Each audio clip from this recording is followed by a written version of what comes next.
Sadgurunath Maharaj Ki Jai, and welcome to Jagadambe Reads the Holy Books of India, ShrimadBhagavatam316. As you may remember, everyone was sad because Krishna was leaving Vrindavan. He had bade farewell to his cows, but once again he went into the sheds where his beloved cows were standing, and they were all weeping. He wiped their tears, and with his forearm wiped his own tears, and went to the presence of his mother.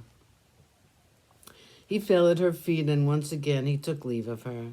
She clung to him, and he had to disentangle himself from her restraining hands. Rama had already gone to the chariot. Akrura helped him into the chariot. He placed Krishna by the side of Rama. He then sat in the driver's seat and took the whip in his hand. Krishna's eyes were trained on the faces of his beloved friends and the gopis who were devoted to him and who were heartbroken now. The carts with Nanda and the other cowherds in them were being loaded with gifts for the king, and soon they would begin their slow journey to Mathura. After a few stunned moments, the gopis realized that their Krishna had begun his journey to the city. They spoke to themselves, Look at this Krishna, how hard his heart is. How could he leave us like this and go away? God himself is against us, or else something would have happened to stop their progress. On the other hand, all the signs are good and they prophesy success, which is our defeat. Come, let us stop him from going. Let the elders try and stop us. We will pay no heed. They tried in vain to stop the chariot. Akrura laid his whip across the horses' flanks, and at once they began to move. The gopis and the young boys set up such a wail that the very skies resounded with their piteous cry. The chariot went further, and Krishna held his hands out, asking them not to follow him. And often he looked back at them, and their hands held out to him. He called out to them, I will come back soon. I will send word to you. Please do not be so unhappy. They stood staring in the direction where the chariot was fast disappearing. They wiped their eyes and stared intently until the dust rising from the progress of the chariot had settled down, and they saw nothing there.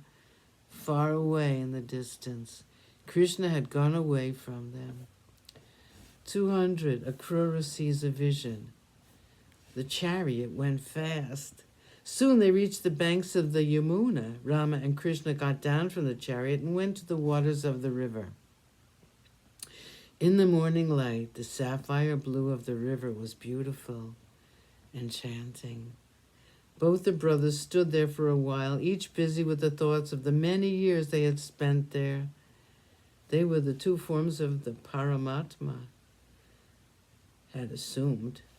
The Brahman, which has no involvement with the feelings which are akin to the world of people, and yet even they were beset with sadness as they took the water in their hands and performed the Achamana and other morning rites. Having donned the human form, perhaps they had to feel human feelings as well. They stood for a while talking of the carefree days they had had so far. They knew that those days were over. They would never be boys again. They went back to the chariot and seated themselves. Akrura then went to the Yamuna to perform his ablutions, which have to be performed after the sun rises. He entered the river to have his bath, reciting the sacred mantra, which goes by the name Savitri. He dived under the water.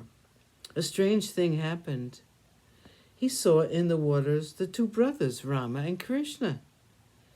He was taken aback, puzzled as to how the sons of Vasudeva could have come into the waters so soon. He got out of the waters, and raising his head, he looked toward the chariot. There he saw the two boys, talking animatedly about something and laughing. Like any other young boys, Akrura dived again under the waters. Now the sight which greeted his eyes was different. Sadgurunath Maharaj Ki Jai. Thank you for coming. I hope you come again.